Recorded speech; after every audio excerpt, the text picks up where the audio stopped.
एक सुनसान गली, हल्की बारिश के बाद की भीगी पथरीली सड़क और सिर्फ एक आवाज, बूट्स की ठप ठप। एक औरत ब्लैक विक्टोरियन ड्रेस में चली जा रही है और एक लंबा साया पुरानी हैट में उसके पीछे पीछे।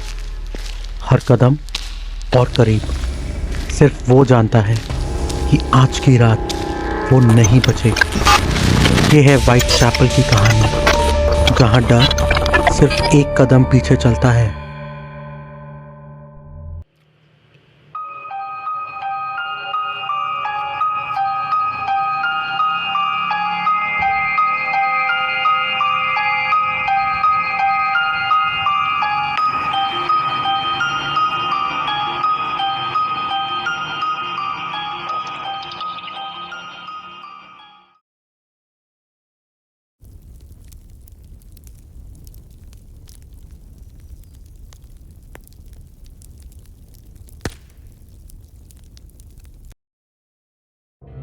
हेलो दोस्तों, देसी हॉरर डायरीज की एक और कहानी की दुनिया में आपका स्वागत है। आज की कहानी एक ऐसे दर्दनाक मोड़ पर खत्म होती है जहां मौत भी आजादी का रास्ता नहीं बन पाती।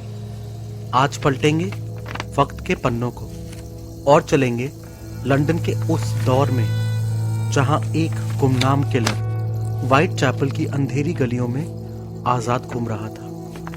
उस किलर को कहा गया जैक द रिपर, एक नाम जो आज भी व्हाइट चैपल की गलियों में डर का दूसरा नाम है। तो वेट किस बात का, लाइट्स ऑफ कर लीजिए, हेडफोन्स लगा लीजिए और अगर आपने देसी हॉरर डायरीज को अभी तक सब्सक्राइब नहीं किया है तो प्लीज कर लीजिए, क्योंकि कहानियां अभी बहुत बाकी हैं।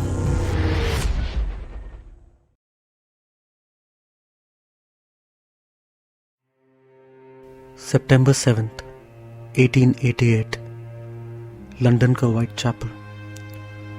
ठंडी हवा, बारिश की हल्की बूंदें और पथरीली सड़कें जो लैंप पोस्ट की हल्की पीली रोशनी में चमक रही थी।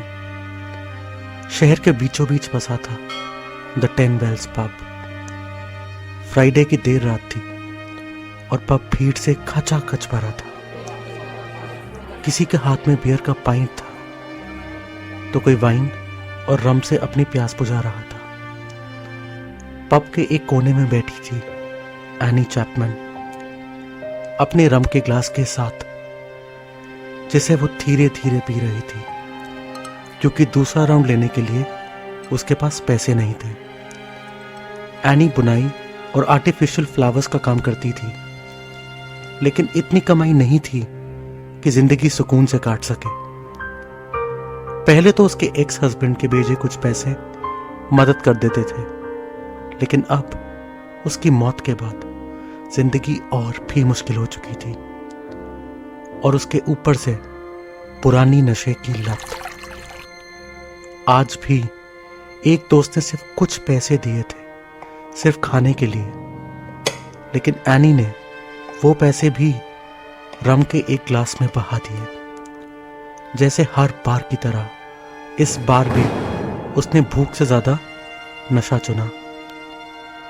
व्हाइट चैपल का वो दौर बहुत डार्क माना जाता है। कहते हैं ये वो टाइम था जब रोज की महंगाई और बढ़ती लाचारी कई औरतों को एक ऐसे रास्ते पर ढकेल रही थी जहां से लौटना मुश्किल था। बदनसीबी से एनी भी उनमें से एक थी, जिसके लिए जिंदगी हर दिन एक जंग थी। एक छत, एक प्लेट खाना, सिर्फ इसी के लिए लड़ती थी रोज। आज भी एक ऐसा ही दिन था जब वो द 10 बेल्स के शोर भरे सन्नाटों में अपनी मजबूरी के साथ किसी ऐसे इंसान को ढूंढ रही थी जो उसे देखकर रुक जाए और एक फेवर के बदले कुछ पैसे दे दे। सिर्फ एक रात और जीने का इंतजाम। काश वो जानती कि आज रात जैक द रिपर फिर शिकार पर निकला था।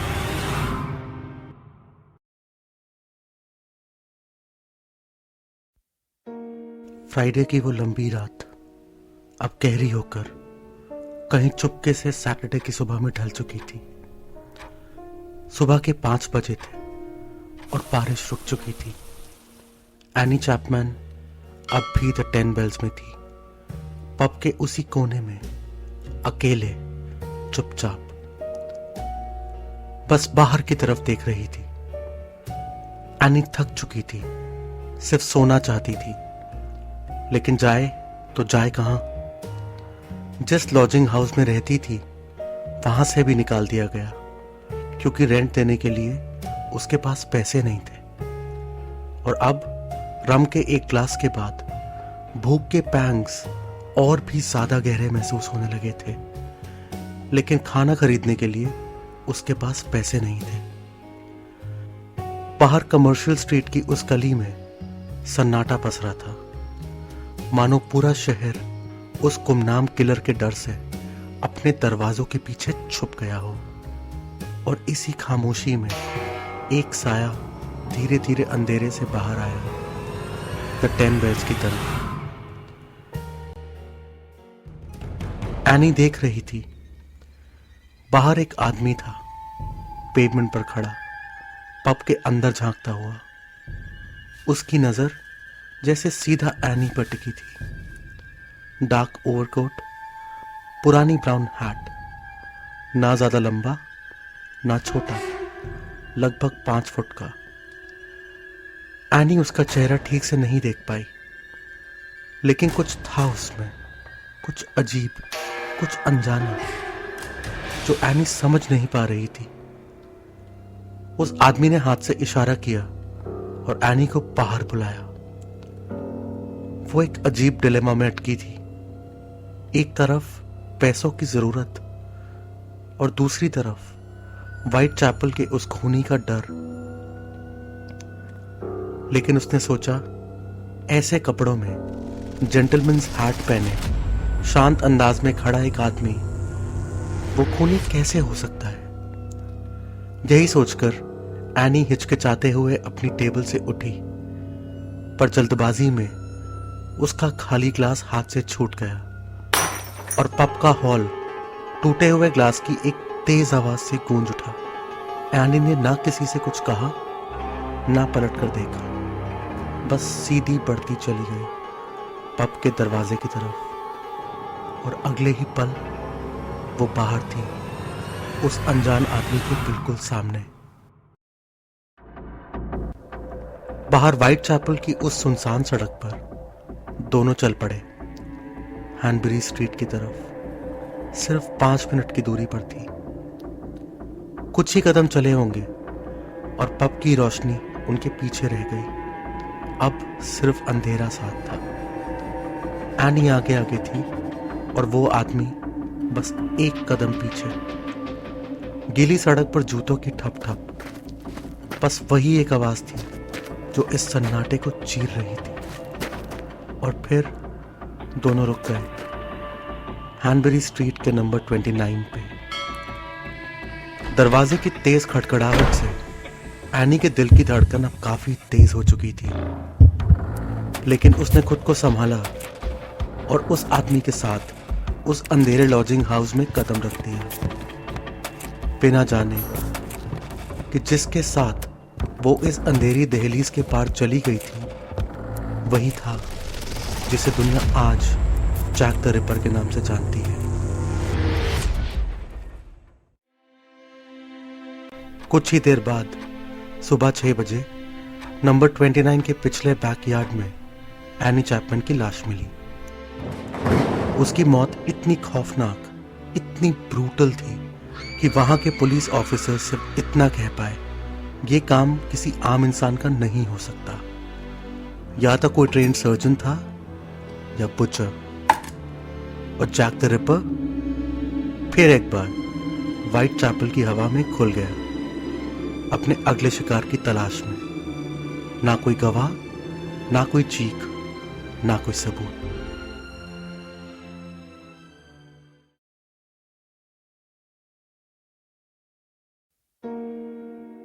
एनी अब मर चुकी थी और साल 1888 खत्म होते होते जैक द रिपर के खूनी खेल का आखिरी पन्ना 5वें खून के साथ पलटा जा चुका था।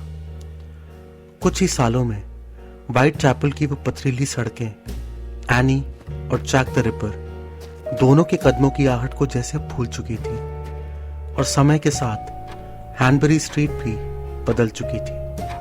1907 आते आते जो कभी लॉजिंग हाउसेस हुआ करते थे अब प्राइवेट रेजिडेंसेस में बदल गए थे, और उसी गली का वो इनफेमस मकान नंबर 29 अब मिस्टर चैपमैन और उनके परिवार का नया घर बन चुका था। कोइंसिडेंस को देखिए दोस्तों, उनका नाम भी चैपमैन था, पर एनी से उनका कोई रिश्ता नहीं था। वैसे भी एनी की मौत को लगभग 19 साल हो चुके थे और सब लोग उसे भुलाकर अपनी जिंदगी में आगे बढ़ चुके थे।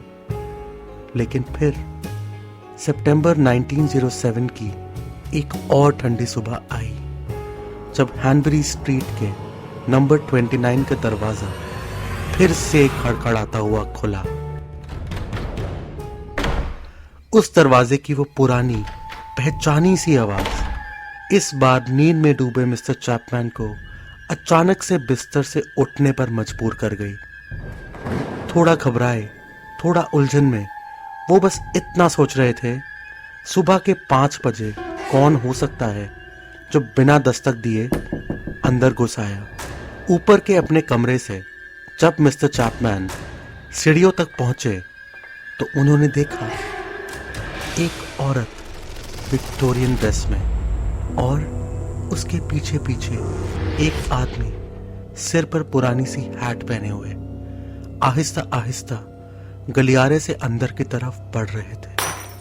दोनों के चेहरे जैसे धुंध में छुपे हों साफ नजर नहीं आ रहे थे, लेकिन सबसे अजीब बात यह थी कि उन्हें मिस्टर चैपमैन के होने से कोई फर्क नहीं पड़ रहा था। घबराकर मिस्टर चैपमैन सीढ़ियों के नीचे की तरफ दौड़े और देखा वो दोनों पीछे के दरवाजे से बैकयार्ड में चले गए, लेकिन बिना दरवाजा खोले। मिस्टर चैपमैन कुछ समझ नहीं पा रहे थे।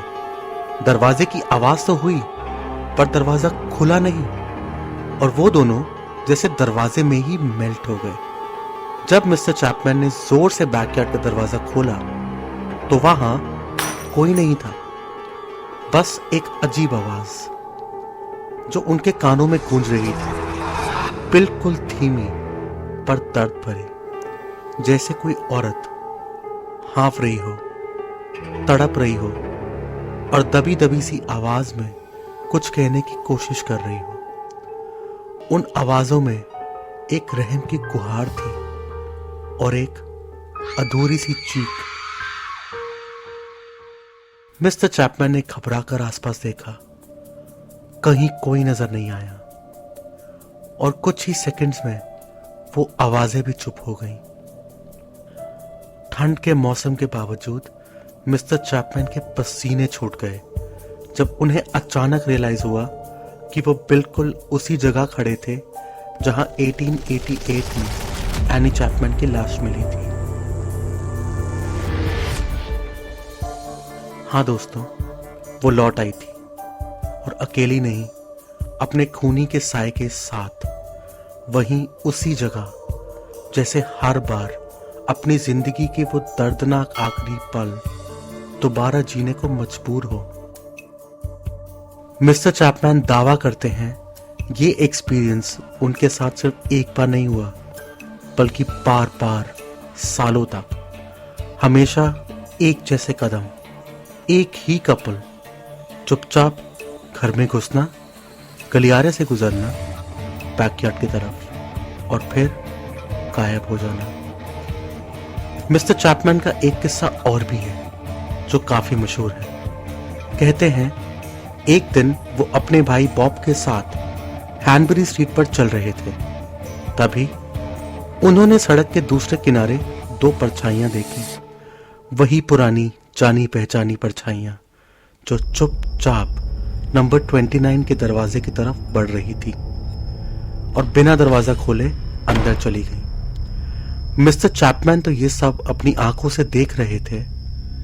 उनके भाई बॉब ने शायद कुछ नहीं देखा, लेकिन उसने कहा था उसने भी सड़क के दूसरी तरफ से कुछ कदमों की आवाज तो सुनी थी, बूट्स की टप टप, जबकि वहां कोई नहीं था। उसके बाद 1970s में हैनबरी स्ट्रीट की वो पुरानी इमारतें एक एक करके तोड़ दी गईं और उनकी जगह नई कमर्शियल बिल्डिंग्स ने ले ली। नंबर 29 हैनबरी स्ट्रीट की जगह अब ट्रूमन ब्रूरी बन चुकी थी। लेकिन कहानी यहां खत्म नहीं हुई, सिलसिला फिर भी नहीं रुका। कई लोगों का कहना है कि एनी और जैक द रिपर की रूह अब भी वहां मंडराती है। नए बिल्डिंग के स्टोर रूम में उन दोनों को कई बार देखा गया है।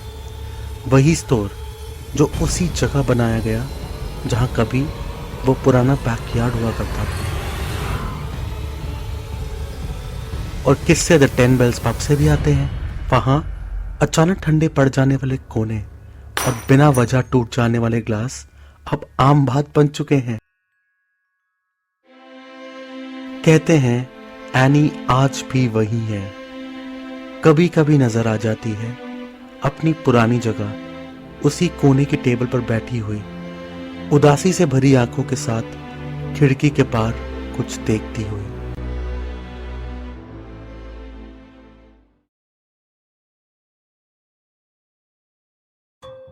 तो आपको क्या लगता है, क्या एनी आज भी वही है व्हाइट चैपल की उन्हीं गलियों में? और जैक द रिपर, क्या आपने नहीं सोचा कि एनी के साथ जैक द रिपर क्यों दिखता रहा है? आखिर क्यों जैक द रिपर का खूनी खेल 1888 के खत्म होते होते अचानक बंद हो गया? आखिर कहां गया वो कातिल साया? मैंने भी सोचा था, और ये ही क्यूरियोसिटी मुझे ले गई Whitechapel the 10 Bells pub तक। हाँ दोस्तों, वो 1888 का पब आज भी है वहां, और अब ये लंदन के मोस्ट हॉन्टेड पब्स में से एक माना जाता है। मुझे जो पता चला वो अपने आप में एक किस्सा है जिसे मैं इस वीडियो के पार्ट 2 में कवर करूंगा। तो stay tune and please subscribe to Desi Horror Diaries. मिलते हैं जैक द रिपर की कहानी के पार्ट 2 में एक और सच्ची खौफनाक दास्तान के साथ।